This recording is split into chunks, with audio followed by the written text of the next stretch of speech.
On reprend le chemin de l'école en compagnie de Stéphane Corr. Et Stéphane, avec vous, on va parler de quelque chose qui s'est passé en Valais et puis bien sûr d'un fait local, on va le généraliser. Nous sommes à Saint-Maurice. Tout à fait. Donc, voilà, dans une école, un groupe WhatsApp s'est créé en dehors du cadre scolaire à proprement parler. Il n'a pas été initié par l'école ni par les enseignants, mais par les élèves. Et dans ce groupe, qui semble comporter à peu près 80 personnes, des messages haineux, de la pornographie, d'autres types de contenus s'échangent au détriment ou au grand regret des enseignants et de la direction de l'école qui ne savent pas trop comment agir. Donc une directive, en tout cas une lettre a été envoyée aux parents pour les informer de cet état de fait. Et l'école a aussi pris position en disant que de toute façon WhatsApp est interdit et ils n'ont pas le droit normalement de l'utiliser avant 16 ans. Donc là on parle de, attention l'expression, périmètre scolaire numérique. Il faudrait mettre ça en place. En tout cas, c'est ce que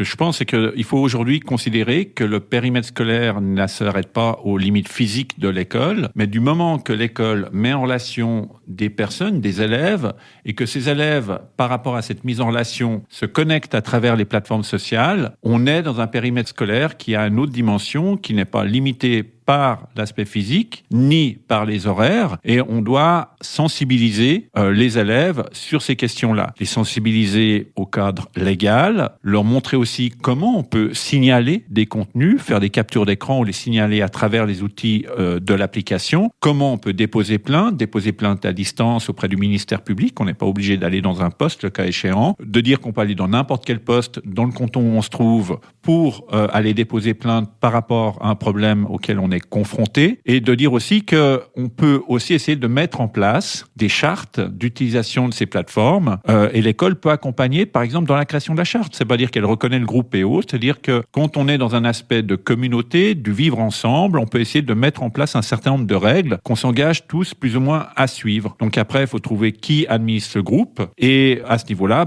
essayer de faire que ces mesures puissent avancer. Alors bien sûr, c'est des suggestions, je dis pas comment faut faire les choses dans ce cas précis, mais de manière plus générale, il faut essayer d'aller dans ce sens-là, parce qu'il y a une réalité, c'est pas l'âge qui définit la réalité. L'âge, oui, normalement, on devrait pas pouvoir s'inscrire sur ces plateformes en dessous de 16 ans. L'âge n'est pas toujours vérifié, et avec le consentement parental, c'est 13 ans, dans la réalité des faits. Donc on a le droit d'accéder aux plateformes à 13 ans si les parents se portent garant, ou le représentant légal, entre guillemets, se porte garant de cet accès. Donc c'est un peu plus compliqué que simplement la limitation de l'âge ou l'interdiction dans le règlement. On le voit bien, ça trouve ses limites. Et donc il faut aller beaucoup plus loin que ça, parce qu'aujourd'hui, justement, il y a ces connexions sociales entre les élèves. Et il faut qu'on amène à comprendre que le bien vivre ensemble s'étend aussi sur ces plateformes. L'importance des mots, le poids des mots, le fait qu'on a une responsabilité par rapport à ce qu'on partage, tant au niveau légal, et que être dans un groupe, ça ne protège pas de la loi. C'est-à-dire qu'une capture d'écran est un élément qui est tout à fait recevable dans le cadre d'une action en justice. Voilà, on ne pourra pas mettre un surveillant derrière chaque élève, mais vous l'avez dit, ne pas cacher la poussière sous le tapis, mais plutôt encadrer ce problème. Encadrer, accompagner, sensibiliser pour qu'on intègre une technologie qui fait partie de notre société. Merci Stéphane Corr.